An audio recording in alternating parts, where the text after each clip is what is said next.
Hey, this is Yarrow, and welcome to Vested Capital, episode number 16, featuring my guest, Paul Biggar, the founder of CircleCI and Darklang. Vested Capital is a podcast about how people make money and put their capital to work. I interview startup founders, angel investors, venture capitalists, crypto and stock traders, real estate investors, and leaders in technology. Today, my guest Paul is definitely a person who's well and truly a leader in technology and certainly skilled in a very niche form of programming, in particular compilers. I'm not a super technical person. I certainly have a good base understanding of what it takes to put together software, websites. I grew up coding HTML myself and building my first website, but I really kind of dropped off that side of my skill set once things got too complicated with things like programming languages. Paul has pretty much been in the world of compilers for most of his life. Initially as an academic, he actually has a PhD, and then with his own startup, CircleCI, which is a big chunk of today's interview, you'll hear him talk about how he had this idea, and it's difficult to explain. I don't want to get too deep in the trenches with you now to try and talk about it. It's basically a dev tool. So it's a tool for other developers to help with their development. So it's, software developers helping other software developers. It's got to do with compiling, which simply is kind of like a form of testing your software. So everyone has to do it. And Paul's innovation with CircleCI was about moving this compiling and testing process into the cloud. So that's what CircleCI does and did. And it's grown to become a $1.7 billion valued company at the time of this recording. Paul is the founding CEO. He's no longer the CEO. He left about after their Series A when they were around about $20 million valuation, and he helped them raise $6 million at that point.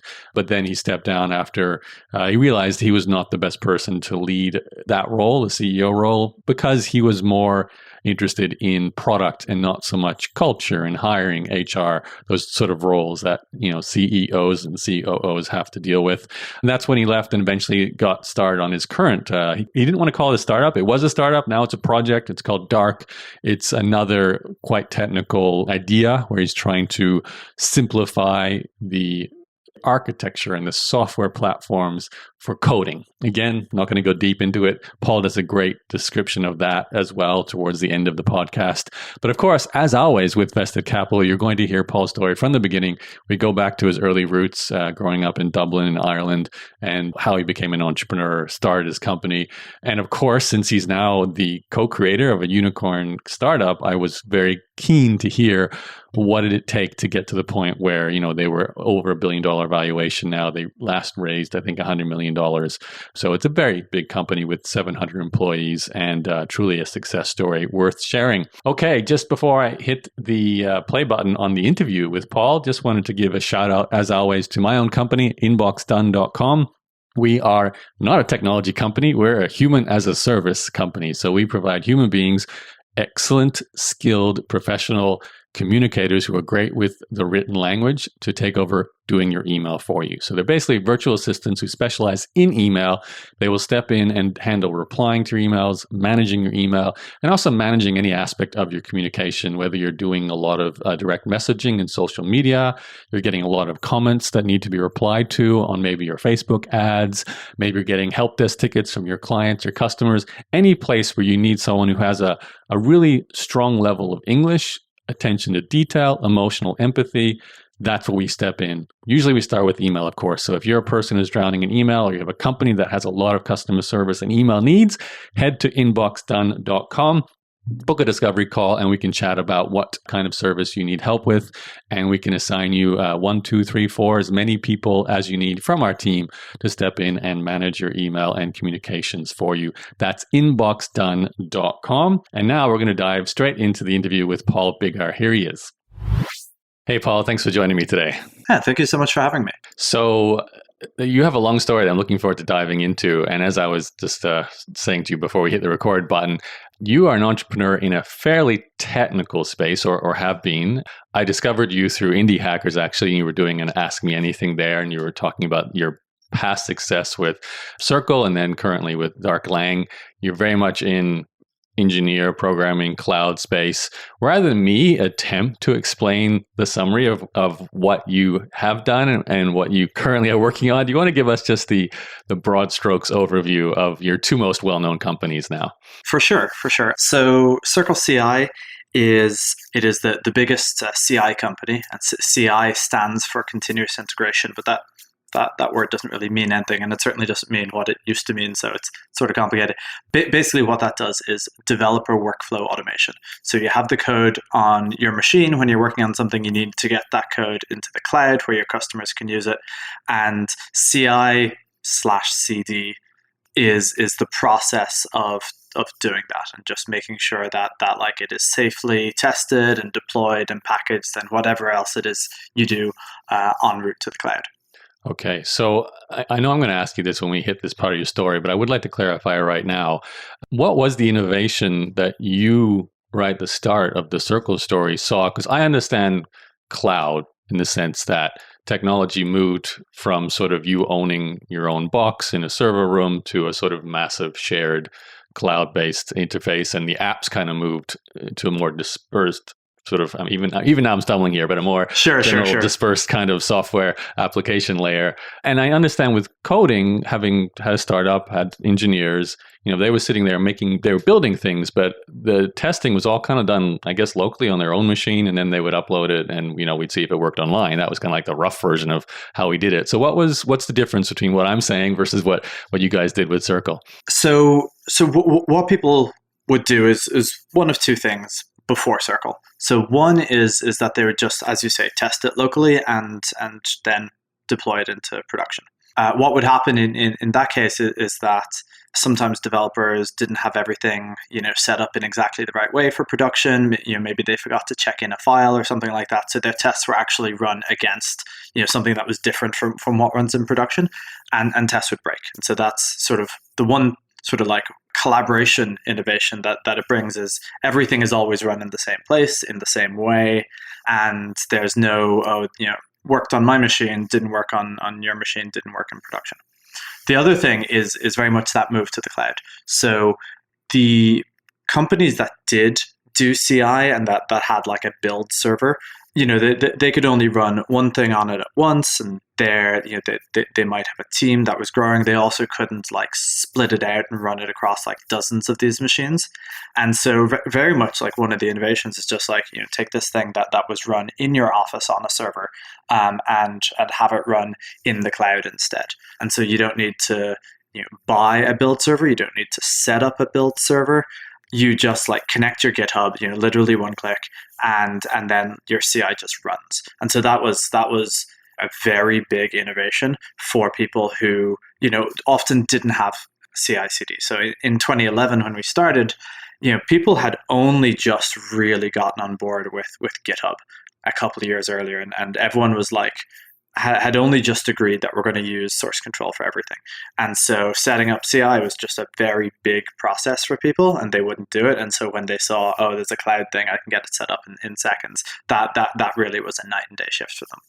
And I just want to clarify too, why is it a big issue to set that up yourself versus, is it because you need to set up a massive testing environment in order to, and then that's kind of like wasted effort because it might not really be a great testing environment? So, apart from the fact that you have to buy a computer and then you have to install the software, and the most common CI software at the time was an open source tool called Jenkins. So you had to set that up.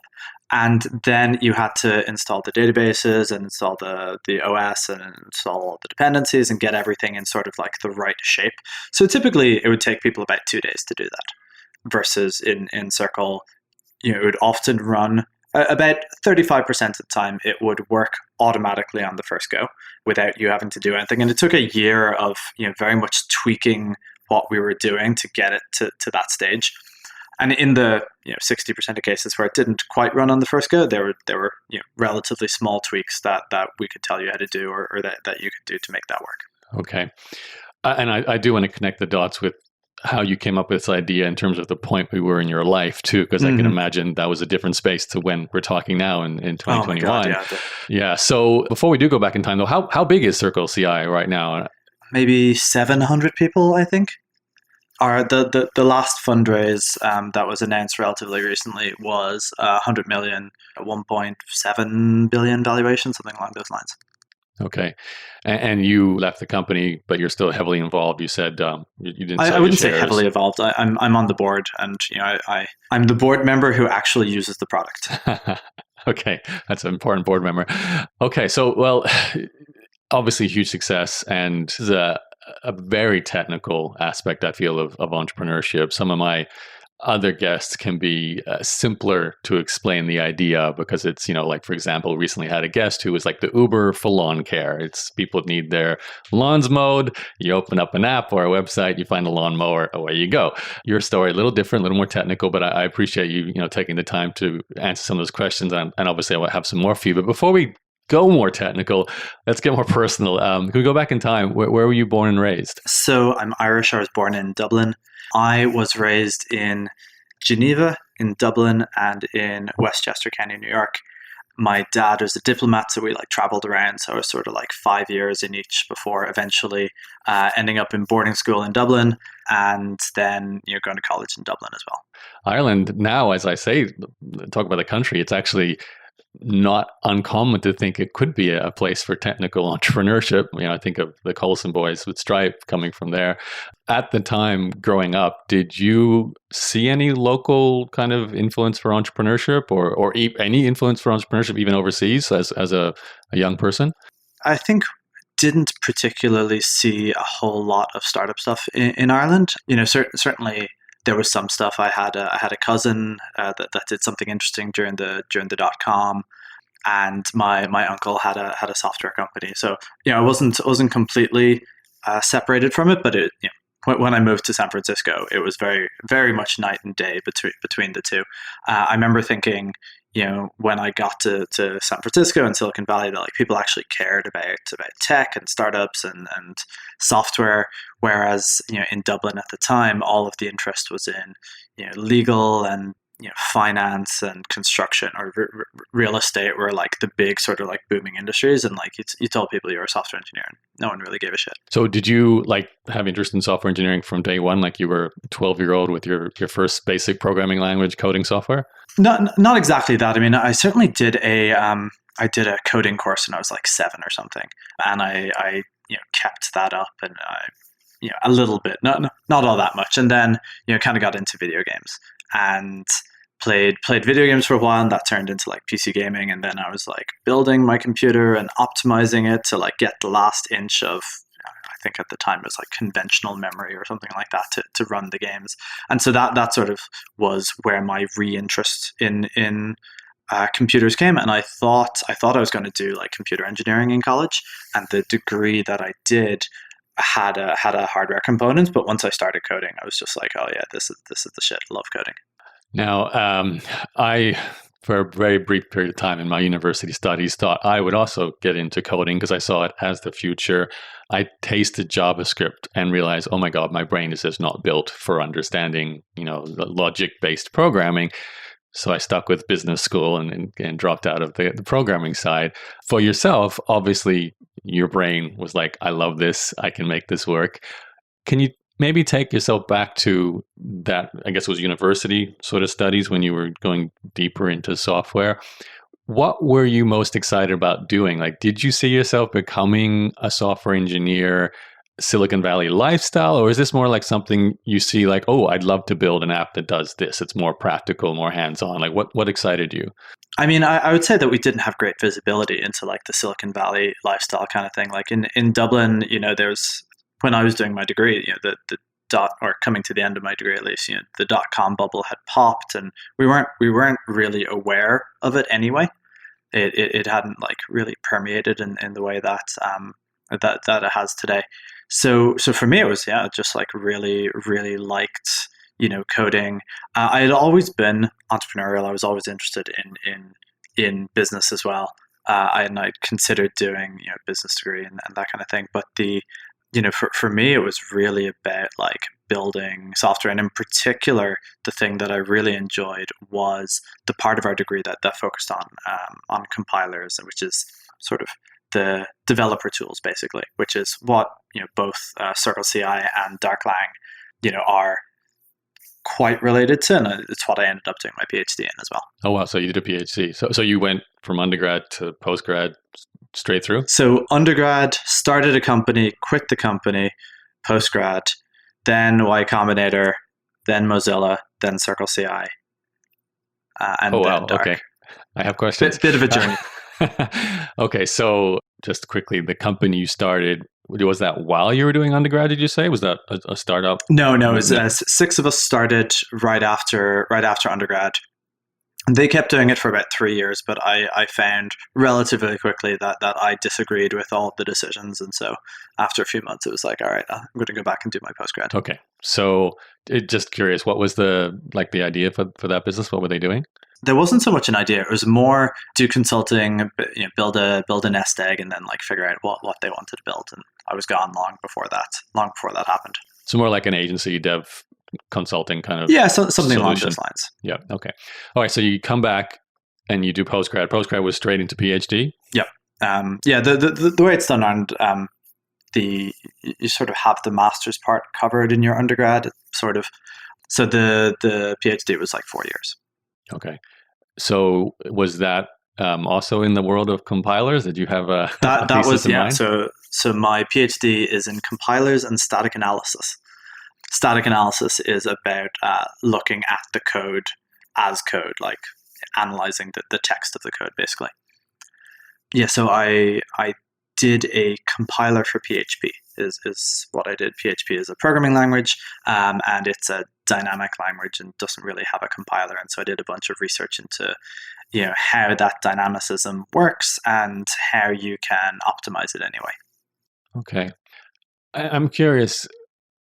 I understand there's levels of engineers, programmers, your junior, your senior. When you were doing your PhD, and right away that's a choice to be an academic programmer too, not I'm building something that's going to be commercialized, at least at that point, I assume.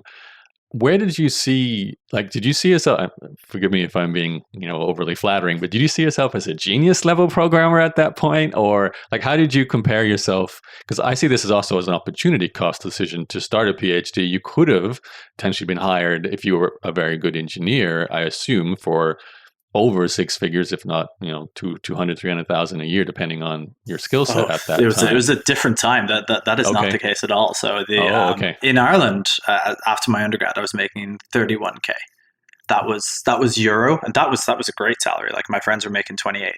And I had an internship in London before that, and if I'd gone to London, I could have been making 40K. I was very unaware of how much people made in Silicon Valley, and that was not at all. It wasn't actually a thing that was that interesting to me either. What was interesting about Silicon Valley is that that's where all the good compiler research was being done. So it's actually hard to get a job in compilers outside of academia. There aren't that many places that do interesting stuff there, and there started to be a lot more, but I imagined that I would end up, at something like Google working on, let's say Chrome or, Facebook or Apple. They all have kind of large and interesting compiler projects, but there's not that much of that going around. So I imagined I'd move to California just to be working in the industry I was interested in. Okay, so that was your thought process as what happens next after my PhD is over? Yeah, I mean, when I was deciding what to do, I was looking at this site called compilerjobs.net, I think. And all of the things required PhDs, and that's why I did my PhD. I thought I need this. It turns out that wasn't true, but that's what I thought at the time. Interesting. It sounds like, and correct me if I'm wrong, the compiler aspect of engineering and programming, it's a niche. It is certainly a niche, yeah. And so it's a niche that there's very few startups around it. Kind of a lot of my career has been sort of tricking investors to fund my niche compiler startup. I'm curious about that too, but before we get to the investors part. Both of them, CircleCI and Dark, they're both sort of niche compiler things in their own little ways. Yeah, and I can imagine having to describe the market opportunity and is the TAM there would almost need you'd need investors who are very technical themselves to kind of understand what, again, it's not like lawnmower, Uber for lawnmowers And here. with Circle, like I really struggled to describe that, Sam. Like I had no idea how big Circle could be. I said recently it was worth 1.7 billion.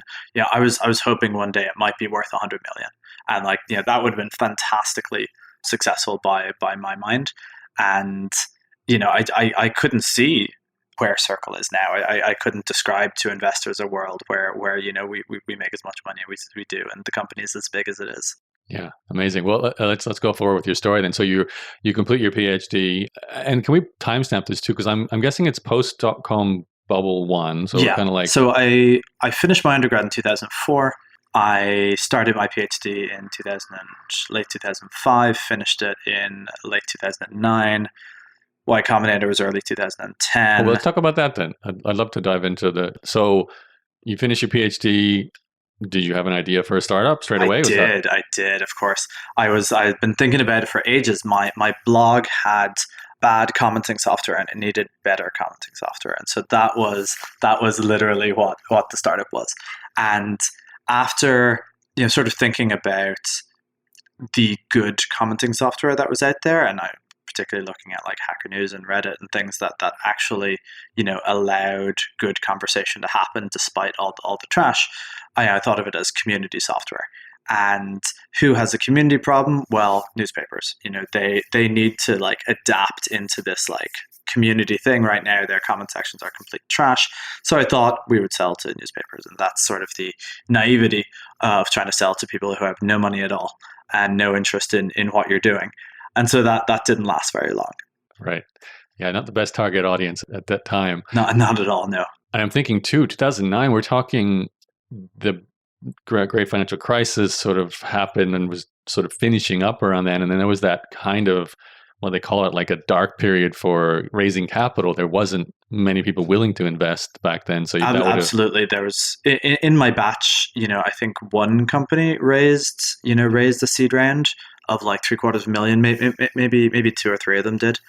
But most of us just we're putting together very small rounds of a couple of $100K.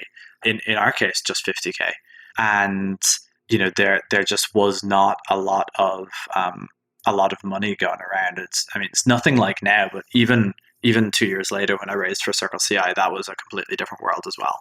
Okay, so just for the Y Combinator story, you took that comment idea into Y Combinator. Did you have like a co-founder with you at that time as well? Had a co-founder, and we went in. It was the four of them back in the day, and the thing that I think allowed us to get in is that we had done this analysis of this big long comment thread in The Guardian.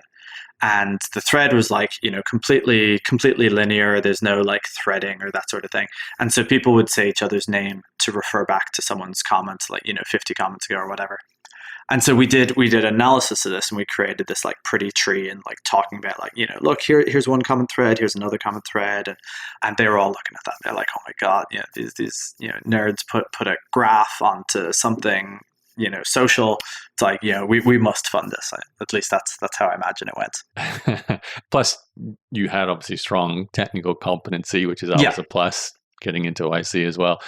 Yeah, I can imagine this is also prior to commenting, like just say on Facebook pages and posts. Nowadays, it's just expected. You tag a name, you write a comment, like you said, right, Reddit. Yeah. It's sort of standard. Things were a bit more primitive then. Yeah, and I started in the blogging space too, and I do remember WordPress plugins for comments. Yeah, it was a problem dealing with spam, and you wanted those kind of threaded features and so on. So not necessarily. You can understand why they said yes. I can see that, the potential there. So take us forward. You go into Y Combinator. Enough. If I read correct in your AMA and Indie Hackers, you also got kicked out of Y Combinator. Or was this just the? Oh, that was much more recent. That was okay. That was like 3 months ago, if even. All right, we'll get there. So that first time you got in and did the whole program, got to the point where you pitched in front of investors. Yeah. Did demo day. Didn't go all that well. We still had the sort of like Irishness to us, that sort of self-deprecating. I remember I was standing next to a guy in our batch, and he's pitching an investor. He's saying, "This is going to be $1 billion business," And I was saying, something along the lines of, well, most startups fail, and then probably this one will too. But I think it's a good idea. I think we have a good shot. But yeah, Didn't quite get the not big not, not investors. quite the right strategy for American investors. Fair enough. It's funny though. Now the irony is, it's almost expected and not believed when you're saying we're going to be $1 billion company. Mm-hmm, right. But take us forward then with that idea. So you did raise 50,000? You said, so was that enough to at least come up with MVP version 1.0 and continue? Or so yeah, we did an MVP off off our first like 20K that Y Combinator had given us, and we did a launch, and then we completely botched the launch. It ended up being more of a news destination site in the end, and we had 30 journalists who were like putting content onto it, but we really had no idea how to do that. We sort of we botched the launch and didn't have any idea how to like get traffic and that kind of thing. And the end result was about a month after the launch, I quit. I was just like, I don't know how to do this. I don't think we can do this. We should give the money back. And my co-founder wanted to continue it, but then 2 weeks or something afterwards, he was like, also, okay, I'm going to go. This isn't working either. Okay, so that one kind of had a soft death. Soft and pretty quick death. But the interesting thing about building things in the journalism space is that journalists will not let you forget it. They will not let you like slink away quietly with your tail between your legs. They will have write-ups about like how terrible you are and what idiots you are and all that sort of thing. Okay, so you had a few nights Googling your name and reading a few. Oh my, yeah, no, it was terrible. Okay. Really, like a month or two of just like very unpleasantness. Wow. The internet can be cruel. How did you recover from that? Was it a case of let's dive into another startup, or was your mind even thinking let's go get a job at Google? Where were you at? Yeah, so I had been talking to Mozilla at the time. They had before I got into Y Combinator, I was interviewing with Mozilla and Facebook and Google, and I'd cancelled the Google and the Facebook interviews because got into Y Combinator, but I had gotten an offer from Mozilla, and so they were like, well, just keep that offer. Most companies fail. And so when I was done, I was just like, all right, I'll take this Mozilla offer. This is a great offer, and I will just like be a compiler engineer again, which is exactly what I did for another year. Mozilla. Now I'm trying to think. In 2010, roughly, when you were joining, not exactly at the forefront of like they used to be in the sort of early 2000s. So it was at the point where it was clear that Chrome was winning, and that was known for about a year, I think, at that point. And so there was not a lot of like internal understanding on that. Like it was known, but it was a time where like, we're building a browser, we'll make it faster, whatever. Okay, I am curious. I mean, I take it for granted that Chrome is kind of like the default browser now, but why did Chrome kind of win out at that time? I think it was faster. I think it was quite considerably faster. Okay, speed matters. So does your experience in Mozilla connect in any way with Circle, or is it just a job until you came up with the idea? It is where I came up with the idea. We had this effectively a CI system at Mozilla. Every time you pushed code, it would run on like dozens of machines, maybe hundreds of machines, and they had a 16-person team, I think, keeping that running. And from an infrastructure side, it was fine, but from a product side, it was terrible to use, and it was hard to figure out like why if something wasn't working and it worked on your machine, but it didn't work on the Windows machine over there. That was really hard to figure out why, and that was like directly inspirational into building Circle. Okay, so was that a case of you sitting in your desk at Mozilla, you're working, you spot this need in the market, you're thinking there's a business here? Do you think, do I try to get back into Y Combinator round 2, or what was and how do you decide to take that seriously too versus just stay with this safe job?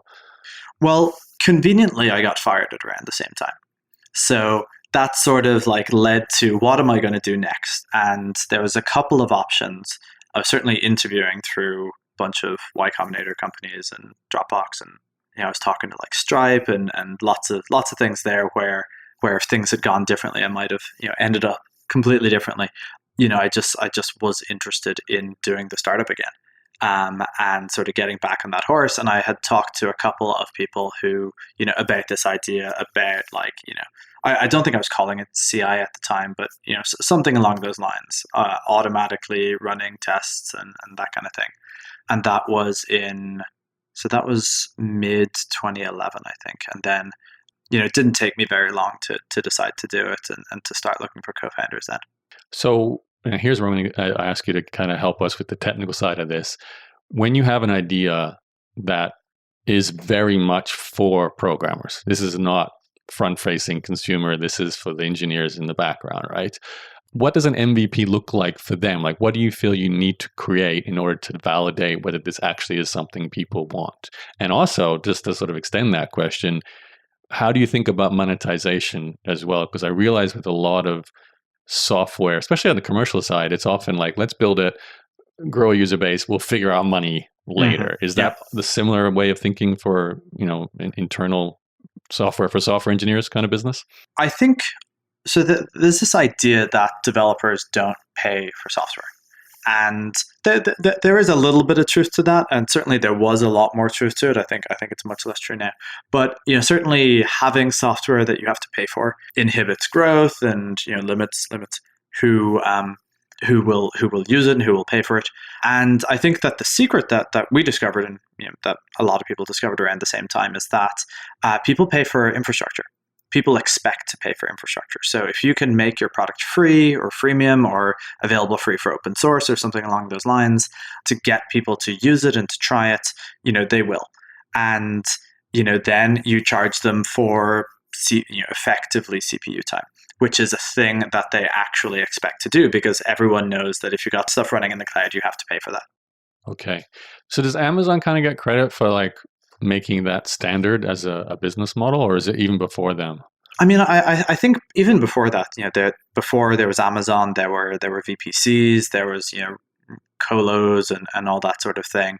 I think it was relatively established that you would pay people monthly for software, but certainly Amazon blew it up. And in the sort of the part of the world where I was, the people who were building startups, it was really Heroku who was the model that everyone was looking at. Even though Heroku itself was built on AWS, most of the people were paying Heroku for, I think they called them dynos, but essentially some amount of compute power. And so that was the thing that we were that people were looking at when looking at our pricing. Okay, so what was your MVP then for Circle? I mean, it was a fully working product. The first version of it would spin up an AWS instance every time to run your code on, and that turned out to be a terrible idea because spinning up an instance at the time was very slow, and the instances themselves were very slow, and so the sort of the I don't know if you'd call it a pivot. The technical change that we had to make at the time was that there's a technology that would eventually become called Docker or become popularized as Docker. But we were using the version before there was Docker, which was called LXC, Linux containers. And so it was to adapt our software to use this technology, Linux containers, that allowed us to start builds immediately and to just run lots of big machines that builds would start immediately on instead of spinning up a new machine every time. Okay. So first of all, you had a team, you had a co-founder for this? Was me and my co-founder at this stage. Okay. The first year was... Is it a friend of yours or? No, we actually both pitched the same guy with the same idea. Yeah, no, this other guy in my Y Combinator batch had been staying on my couch, and I was pitching him the idea, and then he goes back to Austin, and my co-founder Alan Roner pitched him, went to the local entrepreneur in local Y Combinator entrepreneur, and pitched them on the idea, and I got a call from this guy Lloyd, and he's like, this guy is pitching me the exact thing that you're making, and you guys should talk. And that sounds like a blind date, where you both want the same thing. Yeah. And I mean, I think we did a small amount of sort of due diligence on each other, and but then we just kind of gave it a shot. It was sort of like dating at the start of the pandemic. You just you seem fine. Let's move in together. Okay. Yeah, I mean, it's a big commitment. Did you guys build the whole company together? Who is this person? Is this your Yeah, actual? so his name's Alan, and we worked together for about 2.5 years.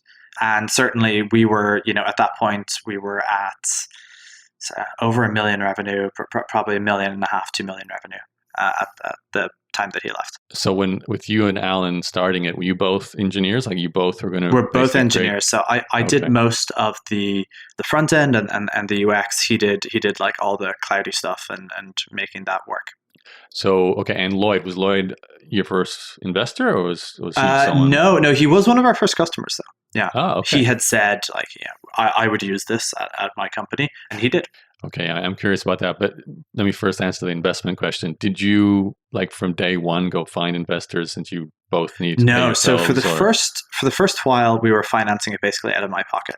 I had some savings, a recent inheritance, not that much. I think there was like 100K in the bank, and that needed to pay for myself, and I was married at the time, and she couldn't work for visa reasons, so financing a relatively expensive San Francisco life, and a little bit financing my co-founder while because he wasn't working at the time either.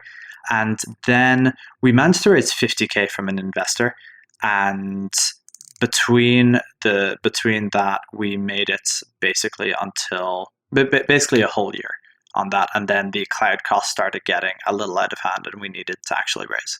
okay. Before we talk about the raise, I'm curious. So that first year, obviously, it sounds like you're successful if your cloud costs are going up. How did you get your first clients? That investor who gave us the 50K, so his name Jonathan Siegel, and he had just bought this company called Exceptional and this other company called Airbrake, and was sort of like combining them. And basically, he just reached out to his customer base and saying, "We're building this thing." And actually, it's funny, but before we met him, he was actually building a competitive CI thing and invested in us instead. But he pitched his customers, and so his customers, we got our first 20 to certainly our first 20 customers were all his customers, maybe the first 50. And just while we were in private beta, we were just like signing up these customers. And again, I'm going to lean on my lack of technical understanding here, or lean on your ability to explain it to me. Okay, so I can imagine your first investor, he happens to own two businesses that had a technical audience who could be your potential customers. Mm-hmm. So he first, I assume, test you guys out, make sure what your platform does what it's supposed to do. It does. Mm-hmm. It's great. He feels confident enough to then go to his audience and say, "Hey, if you need, a compiling environment for testing, this is the new cloud-based service. I guess it was called CircleCI right from the start. Go try it out." You guys probably had a website from that point, and then sure, they create a free account. I'm assuming, are paying for usage. So it could be a small company. They run their first test. It might cost them 10 cents or something like that. We ended up charging, I think, $20 a month for people to start with. So there was a base fee. Yeah, so we charged on the idea of how many simultaneous builds you were running at the same time. And we figured that, cost-wise, that sort of worked out about the same. Initially, we tried to actually charge people on the basis of users, and the idea that users and your build costs would be roughly similar in some way. And customers didn't actually like that. Like developers, I think, don't like the idea of paying per user. That's different now, but at the time that was certainly the case. So we just kind of like rounded it, and tried to figure out a pricing where the price sort of stayed the same as the per user, and the number of builds that you run at the same time is sort of related to that. So we ended up, first one is $20, everyone after that is $50, and we had customers on that pricing go the whole way up to paying us like $1 million a year. Okay, not from day one, I assume, but eventually. Not from day one. It was still like, it was relatively quick to our first, like, let's say 12,000 a month. Took 6 months. 12,000 a month is a lot of money to invest, and in a company that was, I presume, under 12 months old when you're starting to get that kind of customer base. What was it like? Again, I'm going back to this idea. Are you a genius at what you do, Paul? Where you could build an MVP that was ready to go for a $12,000 customer that quickly? Because I think I miss. We had $12,000 a month in MRR 6 months after Okay, our first. but it wasn't one customer. customer paying 12,000, but still, No, like the no, fact. no. Okay, but I mean, I guess comes from my, I know how to write a blog post. I know what it takes to build a website. But when it comes to a software application, I can't judge a 1 week project versus a 12-month project in terms of the difficulty to create. So I don't really know what, like, version 1.0 of CircleCI, how complex that was, how technically challenging it was. I assume it was somewhat, because otherwise someone else would have So done it. as it turns out, dozens of people built CI at the same time, or a year before or a year after. It's the sort of thing where developers think, oh, this is actually going to be easy, and so you saw lots of like landing pages of CI that people built in a weekend, often that looked much better than ours, and it turned out that the overall concept of we're going to run some commands in a clean environment is really not challenging. What turned out to be like really difficult was actually getting it to work for customers the first time. So it was really a customer discovery kind of thing where we'd have customers come in and we'd talk to them and we'd like keep an eye on their builds and we'd watch them and we'd set it up for them. And we ended up that the whole, the product was very much a series of hacks on top of hacks on top of hacks as we figured out what went wrong with various different customers. And it was, just a year of sort of expanding out who we were able to address. So at the start, it only worked for Ruby on Rails customers. Then we expanded it to support Node, to support Python, PHP, and eventually, Go and all these other things. But they were not, all that easy to do at the start. And, it was really that MVP was about focusing on Ruby on Rails.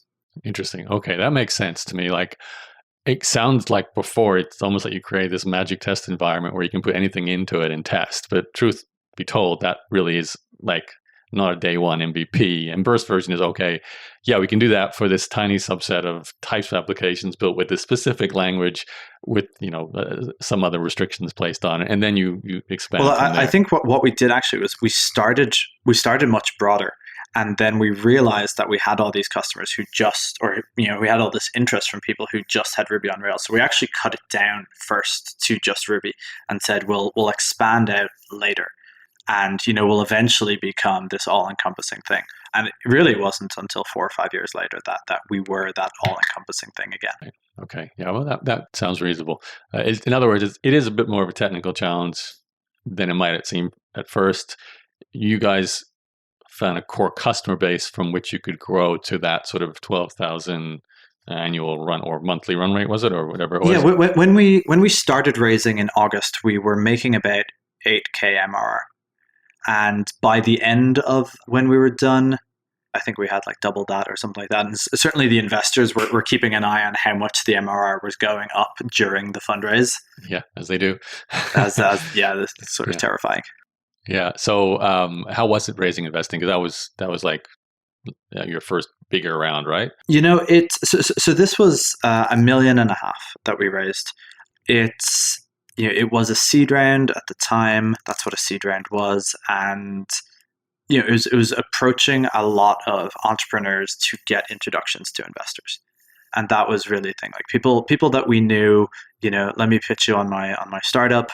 Do you know anyone who can help us out?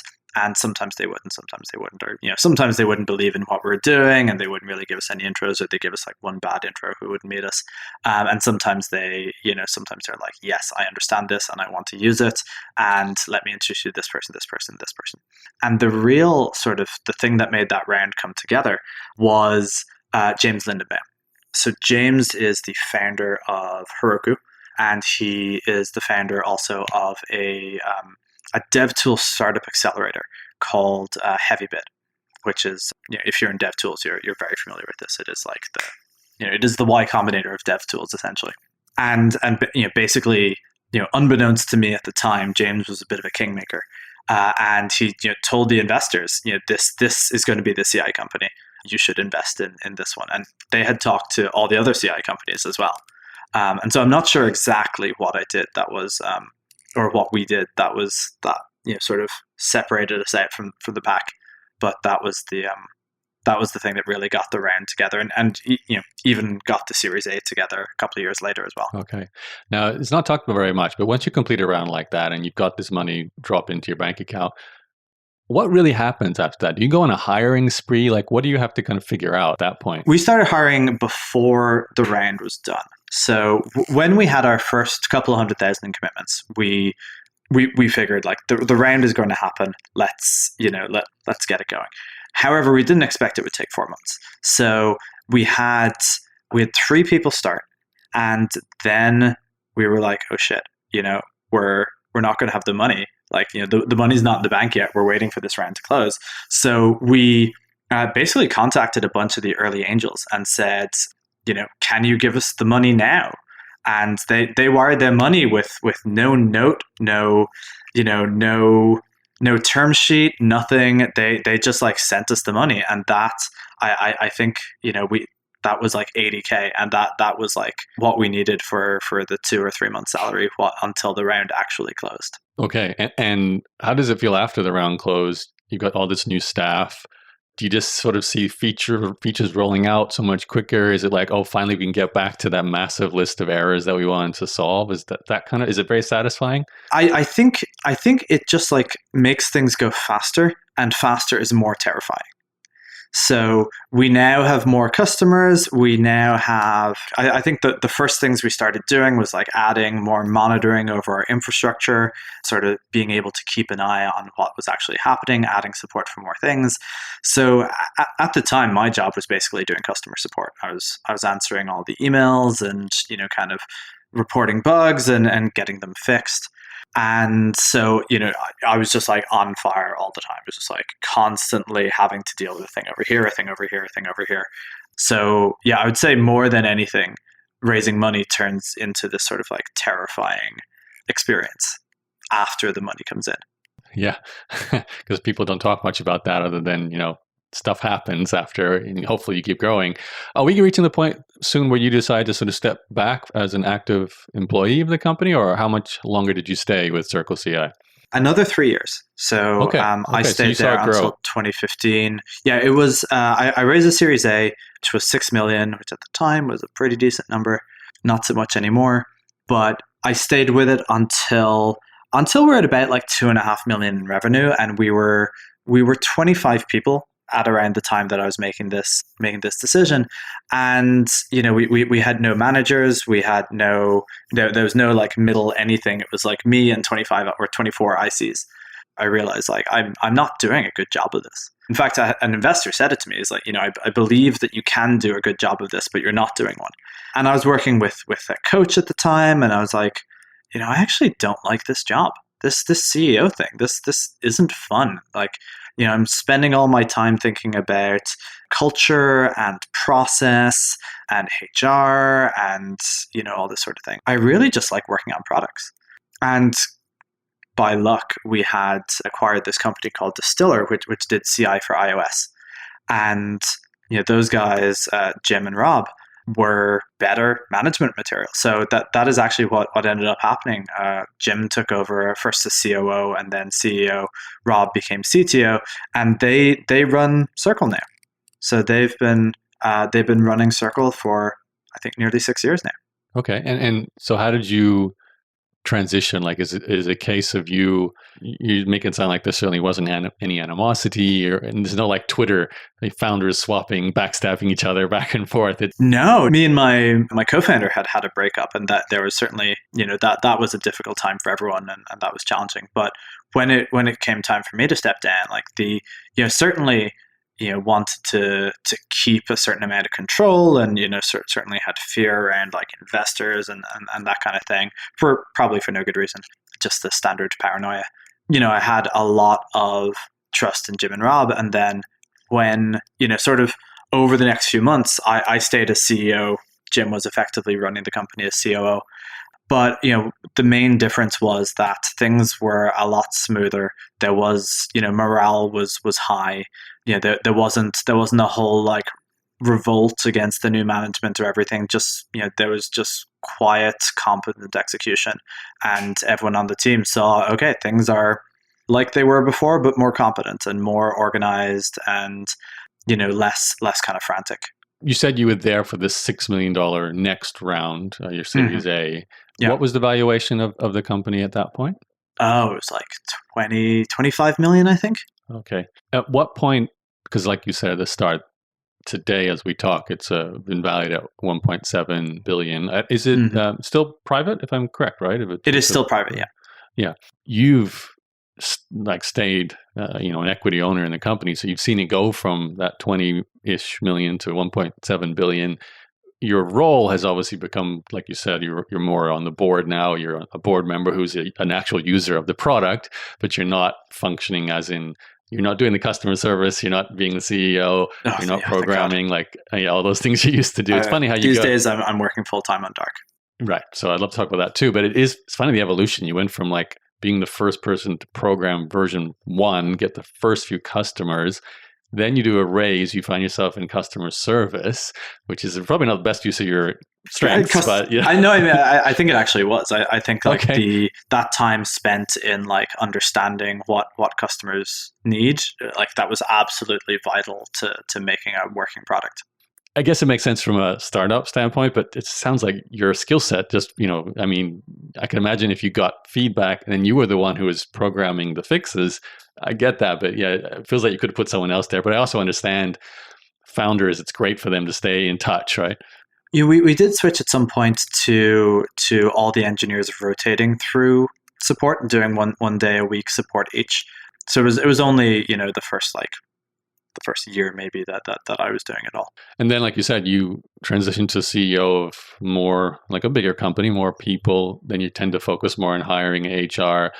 And then you have an acquisition. You have people who are more, managerial CEO types. So they take over. You step away. A couple of things. What has it been like as you stepped away to watch it grow? With you're not there on a day-to-day basis. Is it kind of like watching your child grow up? Do you feel very proud? Like what's the feeling? I think that's a good metaphor. It's back when I left, it was a very niche product. Still, like people used it, and certainly I had people come up to me and be like, "Oh, CircleCI, we use that." That's a much more common occurrence now. It's kind of weird. I went to some startup event recently in New York, and like people not just knew about Circle, but they knew who I was, and that whole thing is a very weird situation. Minor celebrity status. It's very, very minor in a very, very small niche. Very, very niche group of people. Yeah. I have experienced that too at conferences. And it is always a bit, oh yeah, you listen to my podcast or something like that. Yeah. Yeah. And you have a podcast too. So I know you know what that's like. I am curious about one aspect of the CircleCI experience for you, Paul. The company, I know you probably, like most startup founders, would have had a, average or even below average salary as that company continue to grow, and then you sort of step down, and you would have watched it grow in valuation, and like everyone, you're probably thinking, what's my equity worth? At some point, you would have known my equity is now worth more money than I really need. I don't have to worry about my basic needs being met anymore. I can choose to do anything I want. What was your mindset like then, and did that influence what came next after you stepped down from your role? So we didn't really reach that point until relatively recently. So about a year after I left Circle, I was on sabbatical, and I had budgeted. I had about 18 months of personal runway before I was broke. I actually budgeted a bit poorly, so I was less than broke when I started Dark. But I was definitely thinking about that with all right, I'm going to have to go back to work. I need to figure out what I'm going to do with my life. Do I want a job? Do I want a job as an engineer? Do I want to start another startup, a small startup probably? I considered starting a big startup and rejected that because I was like, the venture path, it's all like a lot of work and growth and anxiety and all that sort of thing. And so I was looking at building small startups or getting a job as some sort of rent a CTO or something along those lines. And in the end, I actually decided to do the big startup again. And for Dark, it's certainly the biggest idea I've ever worked on. It's both technically and in terms of the market size. It's just a very big opportunity and very a lot of technology that's involved in it. And I hadn't expected that I was going to go back and do that. But I think if I had been cashed out or in a situation where I didn't really have to think about money at the time, I'm not sure that I would actually have started any job again. I might just have like sat it out on the beach, right? With the pina colada. I mean, I'm sure. Like, I had already gotten bored of being on the beach, but I'd probably have sat it out and just like coded and stuff. Yeah, done what you enjoy. Okay, well, I do want to know about Darklang, which I'm assuming is like dark language. Before we dive into the technicalities of what that is, just want to clarify. So your runway was running out. You decided, okay, I'm going to do another startup, and I'm going to go venture backed. So did you kind of rinse and repeat? All right, got to find a co-founder, going to try and get into Y Combinator, or going to try and find my first investor. Was that all the case again? Yeah, so spent about 2 months looking for a co-founder. Did a big search, talked to like 50 co-founders, had a big questionnaire, all that sort of thing. What were you looking for? Like, what was? I was looking for a consumer PM who could code. Why? What was that's not? Because DevTools is essentially a consumer thing. The adoption of DevTools is very similar to consumer startups, and the B2B stuff is like very learnable, but the consumer and the adoption side of it. But also the reason I was looking for PM was just that the size of Dark, of what we were building, was out of control. And so I felt I needed someone to help like rein that in and to get the size of what we were building under control. What is Dark exactly, just for us laymen's? So it is slightly complicated to explain what Dark is, but I think the problem that we're solving is very easy to resonate with. Like it is very hard to code. It is especially hard to build cloud services.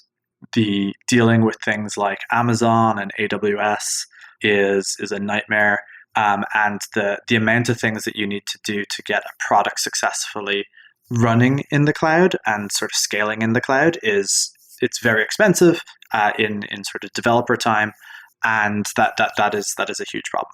And so the idea we had is like, what if we could make it so that people could just start immediately building stuff in the cloud without any of that complexity, without having to deal with technologies like Amazon, obviously, but like Kubernetes, deployment, and APIs. These things are all like just very, there's a lot of complexity with it. And the idea was really, how do we build without that complexity? And it was working backwards by listing out the complexity that we wanted to get rid of, and then trying to come up with a solution. So to allow people to build in the cloud with as little work as possible. And so the conclusion that we came up with is a programming language and an editor and an infrastructure all in one. So you write things in our editor, in our language, on our cloud, and if you do that, you can get instant deployments into the cloud, instant databases, not have to think about scaling or infrastructure or anything. It just works. And that meant that what Dark is as an actual product is a cloud, a programming language, and an editor. And we call it Darklang because that's the thing that sort of like gets people excited. Developers like new programming language. It's better than like Dark Cloud, although actually that wouldn't have been a bad name either. That's a good name, yeah. It's very ominous. Okay. It's reminding me as I think back to early days of blogging where I was involved when WordPress, especially the hosted version of WordPress, came along, and it was like this idea of you don't need to learn HTML, you don't need to set up your own server and rent space. This is before cloud. You essentially open up an editor, you add images, you click publish, it goes live. That sounds similar to what you're trying to do, except for the developer of this kind of world where I want to code to create something without worrying about all the functions that make my code work, all the APIs. There's only one language, databases, infrastructure, server, all that. Sounds ambitious. Right. Exactly. It's for people who want to code, want to write the logic, but where the environment in which they do that now is just very inefficient. Okay. What's the opportunity here? Like, are you trying to replace essentially every single other language and server environment out there with this We ultimately, certainly or? were. Certainly, when I was pitching the seed round in 2017, it was very much like, this is going to replace AWS. This is going to replace every cloud thing that's out there, because this is just going to be something that is 100 times easier, 100 times faster to build software using this. So like, why wouldn't anyone use this? This is it's going to be the default. And so yeah, the TAM that we were pitching was just like out of this world. People didn't even question us on it. It was just like, if this works, everyone will use it. And so the thing that really came up when we were talking to investors is, will this work? And that's still to be determined, or where are we about 4 years later now? So we are still pre-product market fit. We released an MVP in 2019, coming up to 2 years ago. And I think that the things that we were trying to do, I think that were new. So the not having to worry about infrastructure, the instant deployment, those work, and those are quite effective. And those are the big sort of questions, like, can this be done? It's like, yes, it can be done. And so the question that we're really focusing on now is can it be good? Because it wasn't good and it still isn't good. And the reason that it isn't good is because you come in and you use this and you're like, oh, it's super fast, very exciting. Okay, now I want to call like the Stripe API, and it's like, oh well, there's no package to use the Stripe API. There's no SDK. Okay, well, now I have to write out HTTP calls myself. That's ridiculous. I'm just going to go back to using Node or whatever, where I can type in like stripe.pay instead. And so that's the challenge that's ahead of us. But as part of doing that, where we got to the company to the point where we realized that was the problem, every time we would start to add things in that direction, we sort of got hit by shortcuts that we took earlier. So at the moment, Dark is just me, and it is just undoing all of the shortcuts and the bad decisions that we made en route to here before we start building actual new stuff out again. Right. Yeah. It's funny as you described all that. I'm thinking this sounds a lot like the CircleCI period, where you had to bring it back to sort of focus on Ruby and then scale up. And with Circle, that took a month. And with Dark, that has so far taken 2 years, and will probably take another 2. Why? Like, is it just you now? Because you did raise funding, which so we raised $3.5 million. We had the team up to about 8 people, and then we tried to raise a Series A, and we just didn't have the traction for a Series A. So we were kind of close. With a couple of investors were interested, and we were relatively close to a 10 million Series A, but it didn't actually happen. So then at that point, we're spending 150K a month. We raised 2 million from our current investors and a new investor. And so we're looking at the 2 million in the bank and looking at the 150K a month that we were spending, and basically realized there was no way to get to where we needed to go spending that money. So it the end result of that was my co-founder wanted to go one way, I wanted to go the other way, and came down to a board decision. My co-founder ended up leaving, and then I laid off the rest of the team. Okay, so we're kind of catching you at a turning point with where Absolutely. Dark is going. Okay, interesting. So it'd be good to keep tabs on this. It's an ambitious idea. I feel like you said, you got to find that product market fit. Like, you got to find the Ruby people for this. Yeah. It's a thing that you can use today. Like, you can go to darklang.com and you can sign up. And what I'm trying to do is what I'm trying to sort of adapt Dark into at the moment is making it more seem like a project than a startup. Because with a startup, you go in with very high expectations, and you expect it to be in a place where, frankly, Dark is not. And so I'm trying to set the expectations low, continue to get people excited about what is enabled by Dark that doesn't exist anywhere else, because there's a lot of that, and I want people to see that. But at the same time, I want people to know this is not something that you're going to be building your startup on. This has a lot of rough edges, but hope that people can see the potential. Okay. And is that because you want to kind of open source it, where your community will help you build it, or not? A little bit. So we're not open sourcing it. It is source available. There's a whole thing in the industry at the moment about, your open source infrastructure stuff, and then Amazon runs it. And then, I mentioned earlier how the money to sustain DevTool startups is often in the infrastructure and charging for it. And you can't do that if Amazon's the one who's actually running it and getting the money for it. So a lot of focus has been on how to make Dark sustainable, both financially, but also from a community perspective. So we made it source available. People do contribute every now and then. It hasn't been at a point where people can contribute because there is a large technology rewrite going on. But I expect that when that's done, the contributions will start picking up again, and it will be. I'm certainly aiming it at being a community project where people are contributing and they're participating, and we are running the infrastructure, supporting all that. Okay, and maybe I shouldn't ask you this, but did the Y Combinator second trip where you got kicked out tie into this?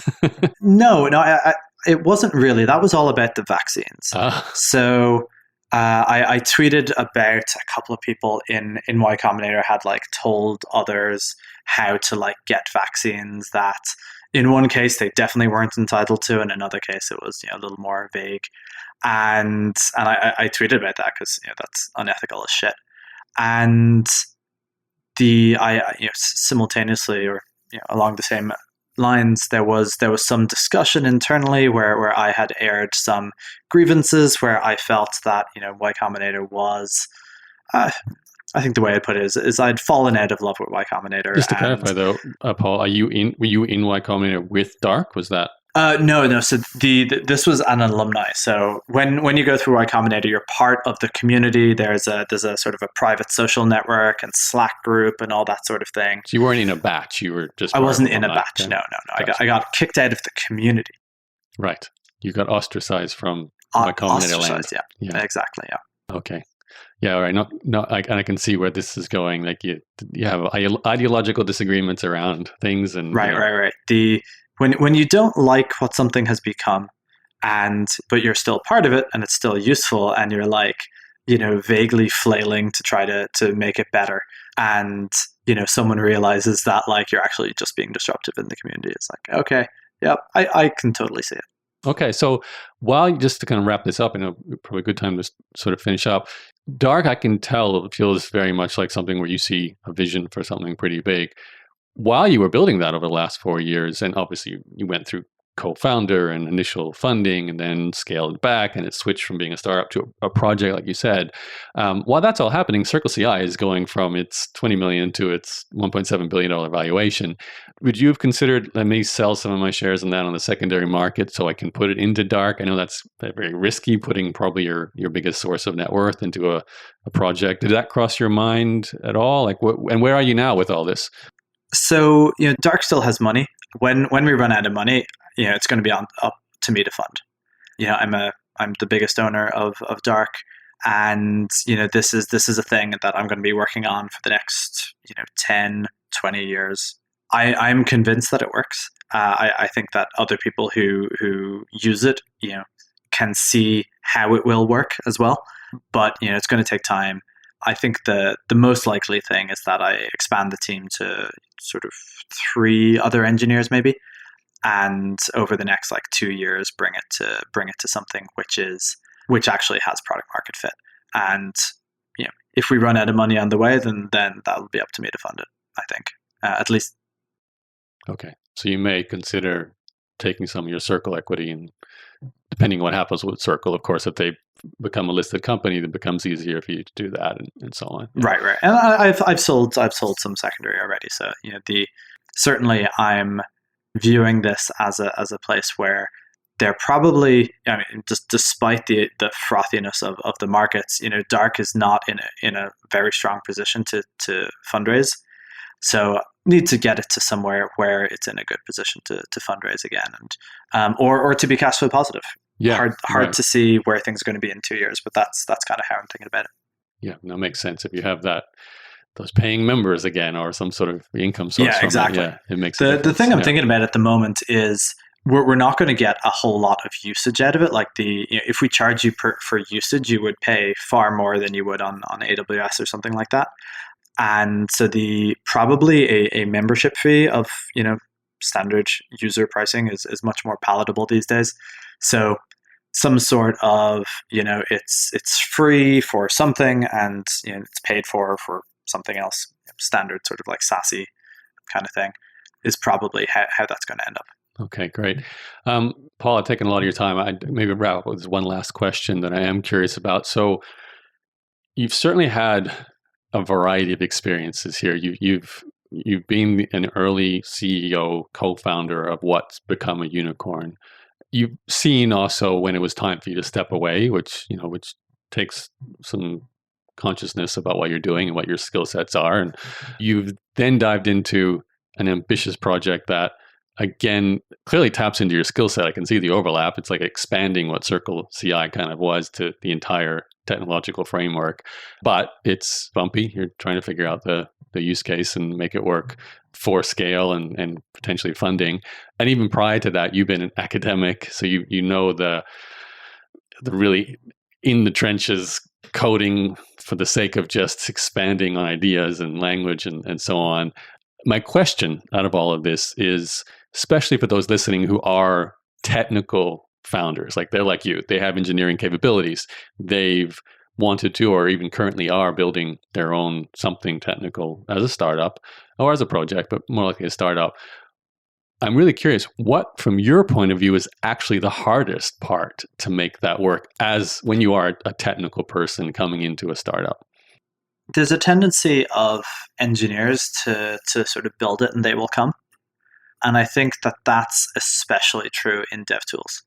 I think it is maybe becoming less true in other areas, but in dev tools, you often hear people, it just needs a little more before I launch it or whatever.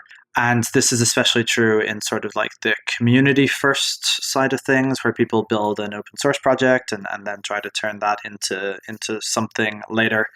So my sort of advice that I give earlier founders is to sort of like put the keyboard away and go out and talk to humans and go out and talk to like actual users and get people to try and use it and try to actually understand what is needed to get this thing to product market fit, and just to have this sort of like relentless focus on what actually is product market fit for you and how do you get to that, because like really nothing else matters. And in fact, you sometimes see people skip product market fit and manage to like raise without it, and that ends up being a complete disaster. So really like pointing people towards that focusing on product market fit. Mm. It's interesting. It's the same advice you probably give every single founder out there, really, right? It doesn't matter if you're technical or not technical. Product market fit is the most important thing. Well, the non-technical founders tend to have their eye on that a lot more than the technical founders. Yeah, makes sense. Especially when you're capable of building something. Yeah, it's different than being the marketing person where you've got to find customers and get sales or something like that. So, Paul, thank you for sharing the full story. I really appreciate that. Thank you so much for having me. This has been great. Where can we send people to, obviously, current projects? Yeah, so you should check out darklang.com and I guess follow me on Twitter, Paul Biggar. Okay, we'll share those links with the show notes. Yeah, we'll keep on track with Dark. It could be huge. So we'll look forward to following you and obviously CircleCI. Great success. Congratulations on that one. That's obviously a nice. You've got that forever badge where you can say you built a unicorn. So that's always that opens doors no matter what you do. Yeah. So well done. All right. Thank you so much. Thanks, Paul. I hope you enjoyed that interview with Paul. It was a long story, one of our longer episodes. Clearly, Paul coming from a background of being very technical, I appreciated the time he took to explain to us some of the more technical aspects of the ideas he had, the solutions he built and came up with CircleCI, and of course, Dark, his current project. It's clear Paul as well was a little bit surprised at how successful Circle has become. I don't think he saw it becoming a billion-dollar company as it is today, but it was great to see and hear what he did during the early days to get that company going. I think what was especially insightful to me was understanding the effectiveness of having an investor who is going to be your evangelist. Like most people tend to think of investors as great for certainly funds, of course, you need money, but sometimes also helping with like hiring, finding people to join your company. But perhaps not talked about that much is investors are often well connected. They may have other companies they own or they're shareholders in. They certainly know lots of other founders. So when you have a technical company, an investor who's involved with lots of other technical companies can be a great doorway into your first initial customer base. As Paul said, he got his first somewhere to 20 to 50 customers from this one investor. That's enough to, get to the point where you've got a successful startup, at least, for the first round of funding potentially. So that is the power of a strategic investor. And that's probably not talked about enough, I think. So it was great to hear Paul talk about that and how important that was to really provide those initial test cases, those first few customers to build this solution around. And then, of course, I was also very interested to hear how they kind of niche down into Ruby on Rails customers specifically and kind of solve the needs for them first and then expand it out from there.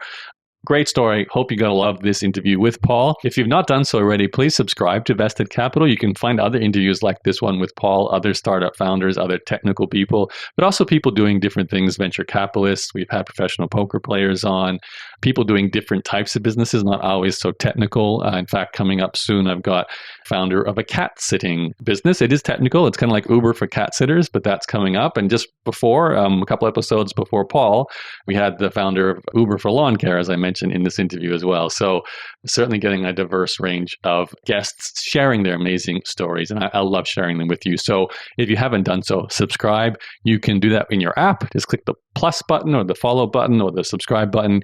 That will give you access to all the episodes in Vested Capital and a notification for every new episode when it is released as well. If you're not sure how to do that, just head to my website, Yaro, YARO.blog, B-L-O-G. Hit the podcast button in the navigation link, and you'll see all the links there to open up, whether it's Spotify or Google or Apple or Amazon. All the different options for subscribing to the Vested Capital podcast are there, plus all the previous episodes too, if you want to just listen to them through the live stream on the website itself. So that's yaro.blog or vestedcapitalpodcast.com. I've got that domain name as well. Okay, that's it from me. I look forward to talking to you on the very next episode of Vested Capital. My name is Yaro. Speak to you soon.